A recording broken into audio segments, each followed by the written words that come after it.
호구도 다양해요. 어떤 분은 직장 동료한테는 이거 일 좀 해주세요 그럴 때 아유 해드려야죠 당연하죠 이렇게 하면서 친구한테는 야 부담되게 이런 거 좀 부탁하지 마 라고 화끈하게 할 수도 있어요. 뭐 이런 식으로 사실은 호구도 이제 굉장히 다양하거든요.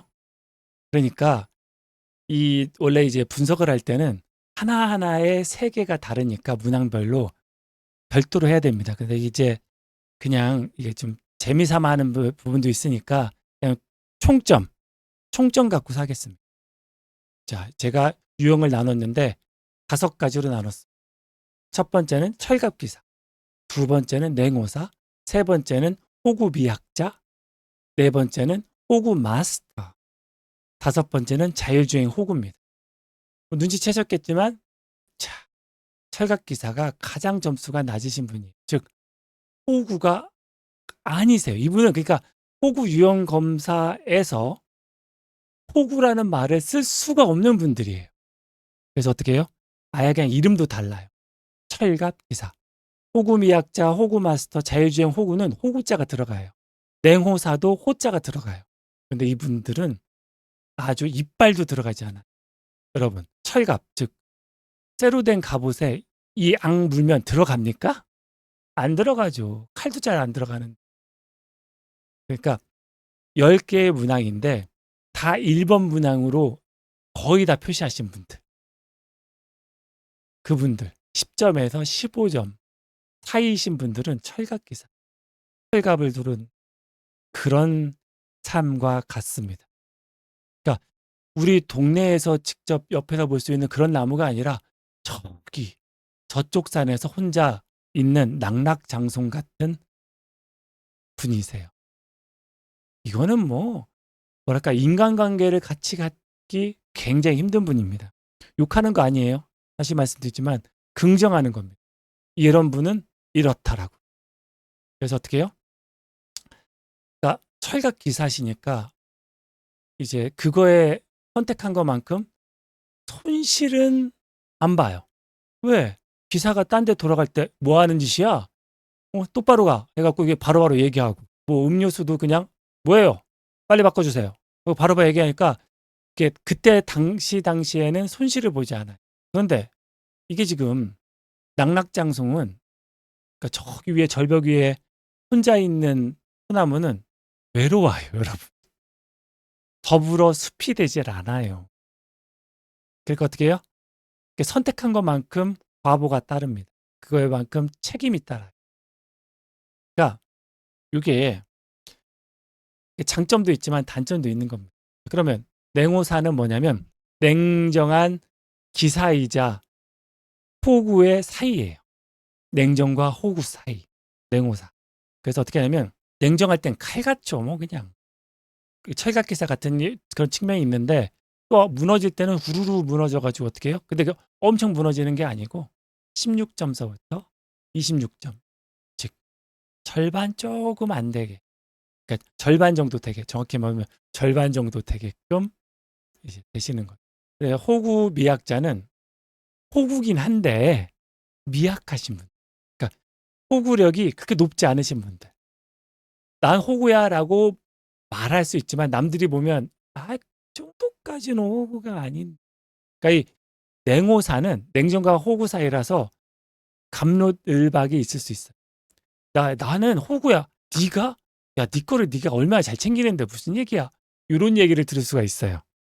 근데 호구미 약자는 맞아, 넌 좀 그런 면이 있어. 너는 그냥 호구 같은 면이 좀 있긴 했어. 이런 얘기를 들으신 분.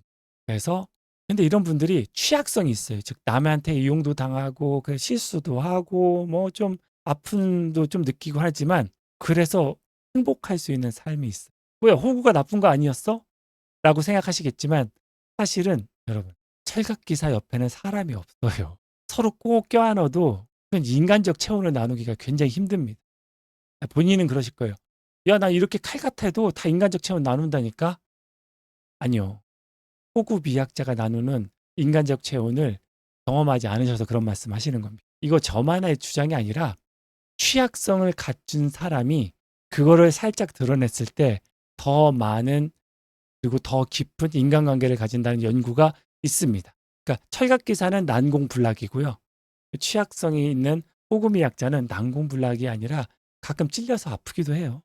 근데 그게 제3자가 볼 때는 쟤는 왜 너무 안됐다 해갖고 가서 위로도 해주고 이러면서 끈끈한 인간관계를 그런데 33점부터 44점인 분들은 취약성으로 행복한 삶이 아니라 취약성으로 불행한 삶을 사시는 분이에요.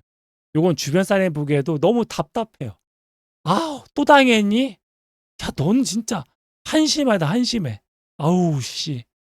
요렇게 해서, 야, 또 무슨 뭐 이상한 거 샀어? 다단계에서? 야, 또 너 무슨 단체에서 하는 것도 가입해가지고, 정기후원 하는데 걔네들 그거 회지도 못 한다고? 아우, 답답해. 야, 그리고 걔네들 사이비 종교라더라. 뭐 이런 식으로 해가지고 너무 지금 본인도 불행, 그리고 다른 사람들도 보기 답답해가지고 이게 뭐랄까, 그 사람이 이 당사자, 호구 당사자를 존중하거나 위로하는 게 아니라 막 혼내고 비난하고 막 이런 상대가 돼버리는 거예요. 그래서 어떻게 해요? 취약성으로 불행한 삶을 살게 되는 거예요. 그리고 45점부터 50점은 제가 다시 말씀드리지만 5가지를 선택하라고 그랬는데 5번으로 나는 내가 어떤 걸 선택하는지 잘 모르겠다라고 자그마치 9번 이상을 답하신 분들. 그러니까 뭘 어떻게 하는지를 의식조차 못하는 거예요. 나 이럴 때 내가 뭘 선택하지? 이렇게 그냥 넋이 나가 있는 상태인 거죠. 그렇게 되면 어떻게 되면 자율주행하고 계신 거예요. 인생을 자기 의지적으로 사시는 게 아니고 자율주행으로 사시는 거라서 어떻게 되냐면 시행착오 교훈을 얻지 못해요.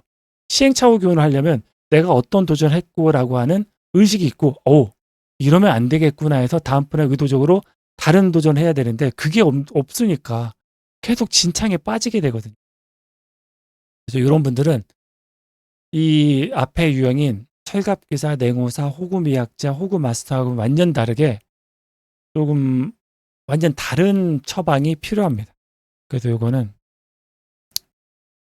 이렇게 다시 강조하지만 자율주행 호구니까 본인의 자율성, 시스템에 의한 자율성이 아니라 본인의 자율성을 생각하려면 의도적으로 운전을 시작하셔야 돼요. 삶의 운전대를 딱 틀켜주고. 그러니까 어떻게 하셔야 돼요? 여태까지와는 반대되게 한번 해보세요. 즉, 그냥 어떻게 하는지 모르겠어. 그냥 흘러가는 대로 살래가 아니라 선택할래. 그럼 어떻게 해요? 시행착오 교훈을 얻으시면서 야금야금 행복한 삶으로 반전을 꾀할 수가 있어요. 아셨죠?